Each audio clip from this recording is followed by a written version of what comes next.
Hi, and welcome to Rubel's Rambles here at the Maycomer Center. So, this week I want to tell you about two things. So, the first one, I've rambled about Capella and Rigel before, so they are both at the same right ascension, which means, so the sky is split into right ascension and declination, which is like the latitude and longitude of the sky.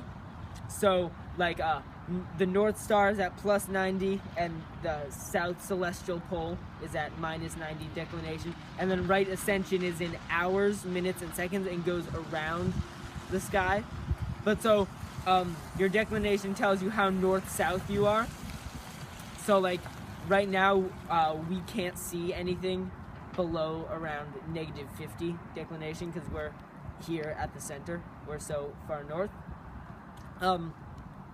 But we can see all the right ascensions because they rotate around through the day. But so if something is at the same right ascension as something else, that means it crosses the meridian or the north-south line at the same time as it.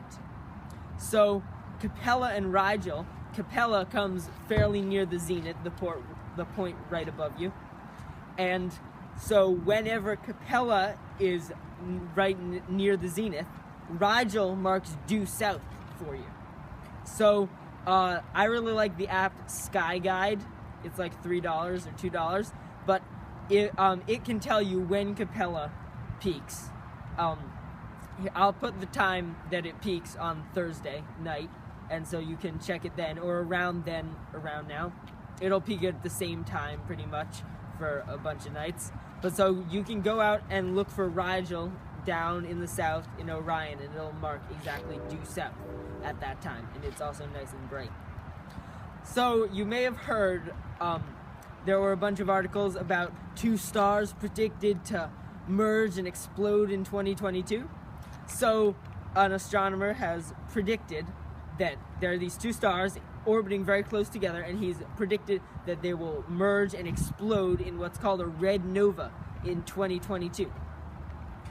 They don't have a set date yet, but there was a different star that did this a few years ago, and they didn't predict it. It just kind of happened, and they were surprised. But the guy thinks that these stars are behaving similarly to those ones, and that's why he thinks, or she, I think it's a he, but that's why that astronomer thinks that they're going to explode. I haven't been able to find an explanation for what the physics, like what makes two stars merging, what makes them explode or brighten. But if I find out how that actually physically works, I will definitely let you know.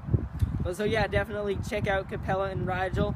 And if you're around in 2022 and you hear on the news that there's a bright new star in the sky, then you'll know what it is. So thank you so much for watching. If you have any questions about any of this stuff, you can ask in Clear Skies.